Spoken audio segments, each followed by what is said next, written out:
Okay, Bismillahirrahmanirrahim. Now let's look at the essentials of effective budgeting. So the essentials of effective budgeting that depends on a sound organizational structure with authority and responsibility for all phases of operations clearly defined. So that means if you want to have an effective budgeting, then that will depends on the organizational structure. Make sure you have a sound organizational structure which clearly identify the authority and responsibility for all phases of the operations so that you know which department or which responsibility center is accountable for a certain item. And then based on research and analysis with realistic goals. So you want to make sure that your budget is an effective one. So you must have a realistic goal, right? And then that budget must be accepted by all levels of management. That means all levels of management has agreed to that budget. Then only you can implement that particular budget. What about the length of the budget period? So the length of the budget period may be prepared for any period of time. So commonly it is being prepared for 1 year. For example, in Malaysia also we have the budget. So the budget is prepared for a year period. And then supplement with monthly and quarterly budget. So you chunk that from the yearly period. So from a 1 year period, then you chunk that into a quarterly, and then you chunk that into a monthly budget so that you can effectively control that and can effectively implement and achieve that budget that you have set. And then different budgets may cover different time periods, and then long enough to provide an attainable goals and minimize seasonal or cyclical fluctuations. In preparing the budget, you will also have fluctuations. For example, you will have the seasonal. The seasonal is like the during a certain period of time, you will have increase in sales. For example, if you are selling, let's say, baju for during the Hari Raya festival, then you will have a high demand and then a high sales, for example, and then that is called the seasonal. What about the cyclical? Over a period of time, you will have a cyclical effect of cyclical fluctuations. For example, in the economic cycle. So in an economic cycle, you can see the fluctuation of the economy between periods of expansions, that is the growth, and contraction, that is the recession. So there are various factors that can affect your economic cycle. For example, your GDP, your interest rates, your employment, consumer spending, all these things that affect the economic cycle. So when you have when you prepare the budget, you have to take you also have to take into consideration the economic cycle or the fluctuations in the economy. Okay, for example, this one you will have uh, this one. So you will have so here you can see you can have the expansion when you reach the peak, then recession, then you go into depression through and recovery, and then you go into expansion again. So you need to know in which year that you are, now you are in what phase of the business cycle or the economic cycle, so that you can cater that when you want to prepare your budget. So when you prepare the budget, it must be long enough to provide an attainable goal and minimize the seasonal or cyclical fluctuations, and then it must be short enough for reliable estimates to be made.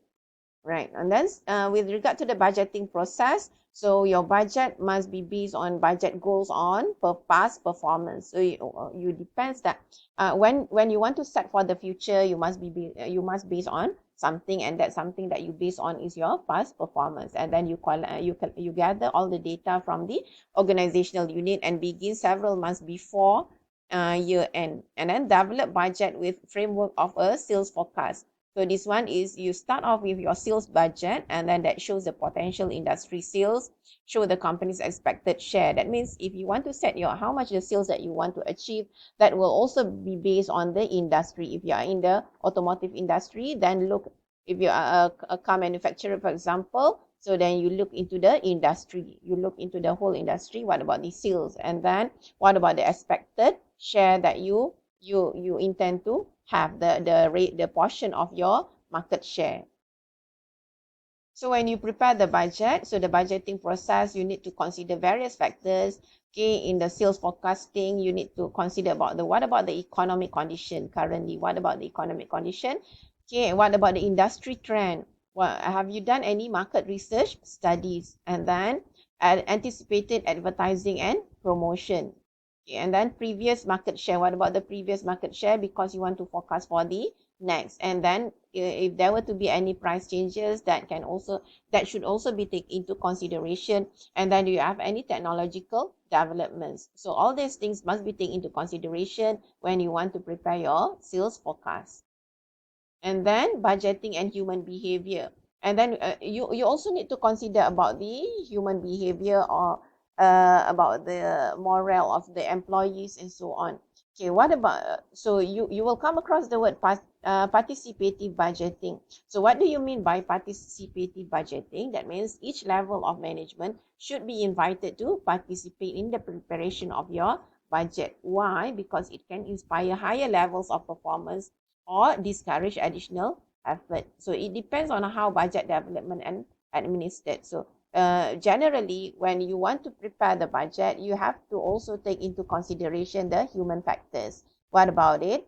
One of it is the participative budgeting. But as the name implies, participative budgeting means everybody participate.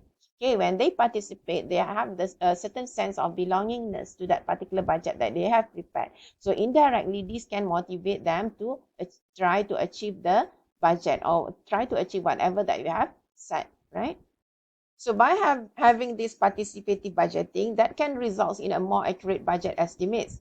Why? Because lower level managers have more detailed knowledge about this. So if you are in the top management, and when you prepare the budget, you take into consideration the input that you receive from the lower level managers, because they basically involved in the day-to-day operations, and they have more detailed knowledge with regard to certain items. Therefore, when they give the input, then your budget will be more accurate. And then perceived process as fair due to involvement of lower level management. So it will be fair because it is not a top down because it is not a top down approach, but rather it is a participative budgeting. That means they involve in the preparation of the budget. Therefore, when your overall goal will produce fair and achievable budget while still meeting the corporate goal. So that means that can produce a fair, because they provide the input as well, and that budget can be achievable, okay, rather than you set an ideal budget and it is unattainable. Despite that, you can also have the shortcomings of participative budgeting, or the disadvantages of participative budgeting. Why? Because it can be so time consuming, because you want to take into consideration everybody's involvement and everybody's input. So it can be time consuming and also costly. In addition, that can also introduce to you a budgetary slack through budgetary gaming, whereby they will introduce slack in terms of the when you prepare the budget, they can introduce slack. Slack means they can provide a buffer, like a buffer that, for example, to be effective. For example, you say you want to produce a certain item. Let's say you say you need 45 minutes, okay, to 45 minutes to complete a certain work.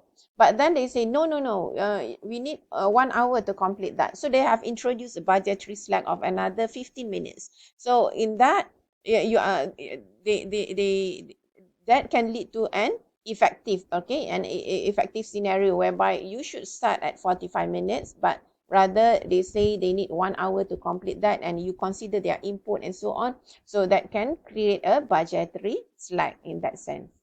Okay, but despite the disadvantages, you also have the advantages of participative budgeting. So how it works? So it starts from the bottom up approach, right?